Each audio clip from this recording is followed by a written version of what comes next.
10 बोसोरनिबो बारा जोबथेसालियाव थानांनाय आंनि हासबेन्डखौ आं दिनैहाय माने लोगो मोनफिनबाय बिनि थाखाय आं खुबै खुसि दिनैहाय बाबाखौ लोगो मोननानै माबायदि मोनखो खुसि मोनबाय एफा गोबावनिफ्राय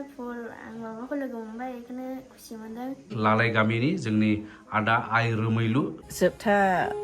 आसा जाहैबाय दा गावनि फिसाखौलाय गबो जानो लुबैखायो अखानायै बिन सानना हाबो बिन जेबो खौरां खोनाया मोजां खौरांफोरखौनो खुलुमबाय मानगोनां रायजो राजा नोंथांमोन दिनै मोनानि समाव आङो बे भिडिअखौ लाबोनो गोनां जाबाय मानो होनोब्ला मोनानि समावसो जोंनि माखासे एक्स-NDFB बिथांमोन जाय जोबथेसालिनिफ्राय गबोगोन जोंनि चिरां डिस्ट्रिक्ट निस्मा हालामनि मालिबिथानि आइ रोमैलु होनाय जायनि न'खराव जों बै समफोराव आगान होबाय थानाय जादोंमोन खौरां लाहैनाय जादोंमोन जोबथा आसा जाहैबाय दा गावनि फिसाखौलाय गबो जानो लुबैखायो अखानायै बिन सानना हाबो बिन जेबो खौरां खोनाया मोजां खौरांफोरखौनो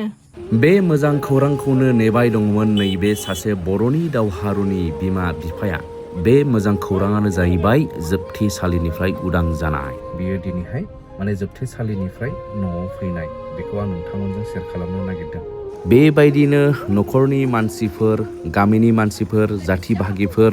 बेनि लोगोफोर बयबो बेबायदि नेनानै दंबाय थायोमोन न'आवहाय बेनि सौफैनायखौ बेखौ लोगो मोनजेननायाव बरायनो नाजावनो मान बावनो थाखाय दा बिनि असे बिसि बिथांजो बाजैयाबो दं आरो बिनि फिसालायाबो दं दा नोंथांमोना नायदो बिथांखौहाय न'खराव हाबफैजेननायावहाय बरायनाय 10.5 बोसोर 6 मास 7 दिन उनाव दिनै बिथाङा गावनि आंगो न'आव आंगो जायगायाव आगान होफैनाय नोंथांमोना नायग्रोनो हागोन बेनि उनाव आरोबाव बिथांमोनजों आङो सावरायनानै नोंथांमोननो खिन्थागोन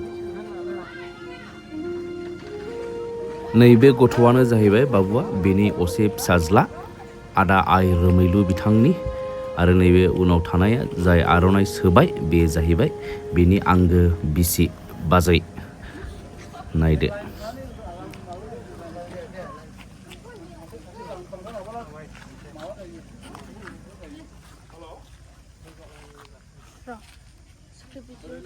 सोर भिडिअ खालामगोन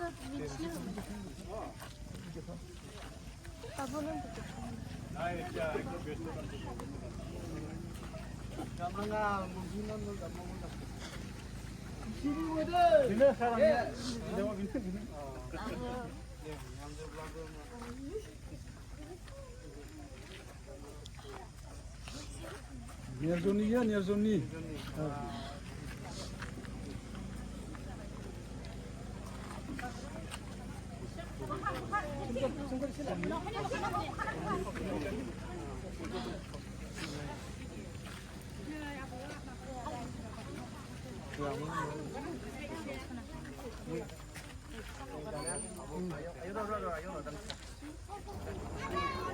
नैबे आर'नाइ सोनाया जाहैबाय आइ रोमैलु बिथांनि असे बिफा आयं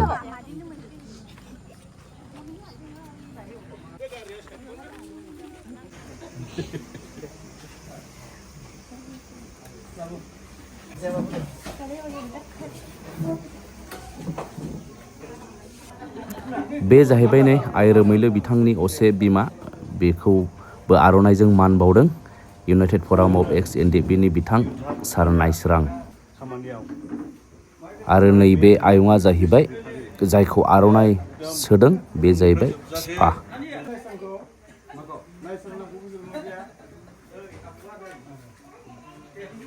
बेबायदिनो गामिनि आरो साखाथिनि न'नि बाय बाहागिफोर बिथांमोना दासिमबो बरायदों मान बावदों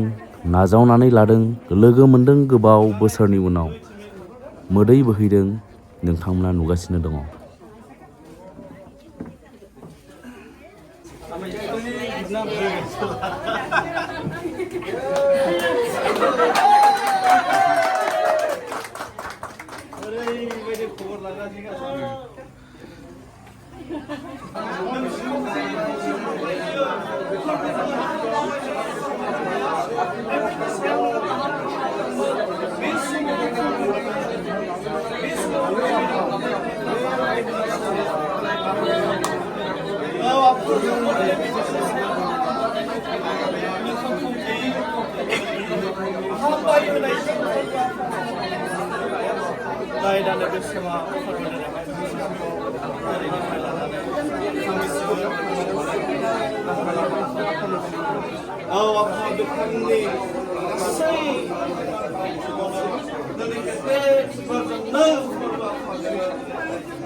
NDFB दावहारु हिसाबै गोबाव बोसोर 10 बोसोरनिबो बारा जोबथेसालियाव थानांनाय जोंनि निसिमा ओनसोलनि मालिबिथा जोंनि लालाय ओनसोलनि लालाय गामिनि जोंनि आदा आइ रवमwilu जायनि नखराव आं गोबां सम आगानबो होनाय जादोंमोन दा बिथाङा गमामायै दिनै सौफैनो हाबाय उदां जानानै नखराव गामिनि रायजो राजाफोरजों बयजों गावनि नखरजों लोगो मोनलायफैबाय दा बिराद गोजोननाय ओनसोलनि मानसिफ्राबो गोजोननाय मोनदों दा नैबेनो जाहैबाय नै आदा आइ रवमwilu गोजोननाय मोनदों बेनिफ्राय नैबे जाहैबाय बाजै ओमफ्राय नैबे जाहैबाय बाबु एबा बिसिनि फिसाला दा बाबुआ उन्दैथारमोन नामा ने सिगां जेलाव थांजेननायाव 3 मान्थसल'मोन ना आराय मासनि गथ'मोन बे समावहाय नैबे बाबुआ दा मा क्लास मोनखैबा क्लास 5 मोनबाय आरो माने देरबाय दा बे अबस्था दा बेनिफ्राय माखासे मिथिनानै लागोन जोंहा आदा आइ रवमwiluनाव बा राहुल आदानावहाय दा दिनै गोबाव बोसोरनि उनाव सौफैफिननो मोनबाय दिनैहाय आंगो मानसिफोरजों आंगो जायगायाव सौफैफिननो हाबाय दिनैनि दिनावहाय मा बुंगोन सुंद'यै मा बुंगोन दिनै माने गोदान मोनसे जिबन मोननाय बायदि आं मोनदों गावखौनो माखासे फुराना सिनियर मानसिफोरखौबो आं लोगो मोननानै खुसि मोनदों आरो बिसेसखि आंनि बिसि आरो फिसाखौ आरो आंनि बिमा बिफा बिदा बिबाजै बिब' बिगुमै बियानै बियादैफोर बिसोरखौ लोगो मोननानै आरो गामि ओनसोलनि जेसेबां मानि बिदाफोर बिबाजैफोर आरो बेबायदिनो बिमादैफोर आरो बियादै फिसाफोर बिसौफोर बिसोरखौ लोगो मोननानै आं जोबोद माने खुसिखौनो माने बुंब्लाबो बुंस'नो हायै आंनि गोसोआव दिनैहाय खुसिया फैदों आरो जों आंनि माखासे लोगोफोर दंबावो माखासे केसनि बेलायावहाय क्रिटिकेल जानानै दङ दा बिसोरबो थाबैनो गगोन होननानै आं आसा खालामो आरो जोंनि माखासे बर'फोरनि दैदेनगिरि लिडारफ्रा बिसोरखौहाय बख'नायाव नांगौ रोखोमनि मदद होगोन होननानै आं आसा खालामो जाय बिथांमोना नोंखौ दिनै गहोनायनि उदां जानायनि खामानि मावबोबाय दिनै गहोबाय बिथांमोनखौहाय माबायदि हामबाय होगोन मा फोरमायगोन बिथांमोन जोंनि बे क्रिटिकेल केसखौ बेबायदि दिनै उदांनि लामायाव लाबोनायानो जाहैबाय जोंनि आसाम हादरनि चिफ मिनिस्टार हिमन्त बिश्व शर्मा सारनि दारै आरो स्पिकार बिथांनि दारै जोङो बे लामायाव जोङो मोनदों हम मिनिस्टार अमित शाहा PM मदिनाव गोबां खावलायनायनि गेजेरजों बे खामानिखौ दिनै साक्सेसफुल खालामदों आरो बेजों लोगोसे जोंनि माखासे जोंनि हालामनि एबा जोंनि बिटिआर ओनसोलनि गोबां दैदेनगिरिफोर आरो न'खरनि गार्जेनफोर गोबां नांथाबनायाव बे खामानिया दिनै मोगथाङाव जाफुंदों आं बिथांमोनखौ मा रावजों फोरमायनो आं बिथांमोनखौ साबायखर होनायनि अनगा आं जेबो बुंनो हाया जायफ्रा जोंनि थाखाय बेबायदि जोंखौ बेबायदि गनायनि लामायाव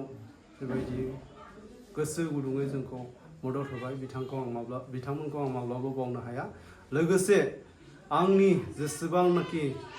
आंगोनि बिमा बिफा बिदा बिबाजै बिब' बिगुमै बियानै बियादैफोर आरो जेसेबांनाखि रायजो राजा बर' हालामनि रायजो राजा बिथांमोना दिनै अबंलावरिनियाव जोंनि थाखाय एसेबाबो माने आर'ज खालामदों बिनि दारै दिनैनि बे जोंनि खामानिया साक्सेसफुल जादों होननानै आं फोथायो आरो आं बिथांमोननो आं दिनैनि सानाव बिथांमोननोबो आंनि गोरबोनिफ्राय गोजोननाय बावहरबाय गोबाव बोसोरनि उनाव बाजैया दिनैहाय लोगो मोनबाय आदाखौहाय जाया जोबथेसालियाव गोबाव सम भुगिनांबाय बै समफ्राव नोंथांनि साननाय दुखु जाल्ला न'खर सलायनाय दिनैहाय खिन्थु गावनि लाइफ पार्टनारखौ दिनै मोनफिननो हाबाय दिनैनि दिनावहाय माबायदि गोजोननाय आरो मा फोरमायगोन बाजैया दिनैथ' आं गोगोम खुसि प्राय 11 बोसोरानो जाबायमोन 2015निफ्राय जानुवारि 8 तारिखनिफ्राय लागासिनो दिनैनि बे 2025नि जुलाइ मासनि 5 तारिखसिमावहाय थ' माने जिबनावहाय गोगोम स्ट्रागल खालामनांदों दुखु खस्थ'नि गेजेरावहाय थ' माने सासे आइजो जानानैहाय जे सासे गथ'खौहाय फेदेरनो गोरलैनिफ्राय बिनि फराशुनानि खेथ्रआवहाय फोरोंनोहाय दासे आं आइजो जानानैहाय एसे क्रिटिकेलमोन आंनि जिबनावहाय तथापि आं स्ट्रागल खालामदों गावखौहाय ओमफ्राय दा इसोराबो लोगोसे थादों इसोराबो सहाय होदों आंखौ सुस्थ'यै दोनदों एबं आंनि बे गोरलै फिसाखौहाय आं फेदेरनायावहाय अबस्यय माने आं सानना लायो आं गावनि जिबनाव साक्सेसफुल जादों आरो बिसेस करे आं खुसि बे खस्थ'फोरखौ आं साना माने दा समाव आंनि जिबनावहाय मोनसे आनन्द फिलिंसा फैदों जे आंनि हासबेन्डखौ आं दिनैहाय मा होनो लोगो मोनफिनबाय बिनि थाखाय आं खुबै खुसि आरो बिसेस करे आंनि गोसो गोरबो जिउजोंहाय आं थेंक्स होनो लुबैयो जेसेबांनाखि आंनि कर्तानि गुनैहाय आंनि हासबेन्डनि गुनैहाय बिनि खामानिनि गुनै थांदों खामानिफोरखौ मावदों लिडारफोरनाव थांदों जेरेखम Ex-NDFB वेलफेयार कमिटि बिसोरो गोबां नाजादों आंनि हासबेन्डनि थाखाय आरो बेबायदिनो गोबाङैनो दंलायो जे आं हासबेन्डनि गुनैहाय बेफोरबायदि खामानिखौहाय आवगायदों थ' गासैखौबो आं धन्यबाद होयो आरो बिसेस करे आसाम गभर्नमेन्टखौबो आं धन्यबाद होयो आरो आंनि जोंनि इन्डियानि गभर्नमेन्टखौबो आं धन्यबाद होयो आरो आं दिनै माने खुबै खुसि खुबै आनन्द एसेनोसै बाबुनि मा नाम Kral. कर्ल इस्लारि जाहैबाय ओमफ्राय दिनैहाय बाबाखौ लोगो मोननानै माबायदि मोनखो Then खुसि मोनबाय एफा गोबावनिफ्राय फर आं माबाखौ लोगो मोनबाय बेखौनो खुसि मोनदों बेखौनो थेंक इउ दानिथ' बाबाजों थाबाय थानो मोननायसै एबार मोजाङै फरायसिनदो आरोबाव दे study well now papa is always with you okay girl okay all the best जाय बर' बिमाखौ जों सम सम लोगो हमनानै बिनि दुखु दाहाफोरखौ खोनासंनानै नोंथांमोननो फोरमायदोंमोन जे गावनि असे फिसालाखौ लामा नायनानै थाबाय थानाय बे बिमाया दिनै गावनि फिसालाखौ लोगो मोनफिननो हादों बे समावहाय माबायदि मोनदों जोंनि आयंआ आइ रोमैलुनि बिमाया बेखौ जों एसे मिथिनानै लानि आयं दिनैथ' सौफैफिनबाय जोंथ' होनदोंमोन सानसे सम सौफैगोन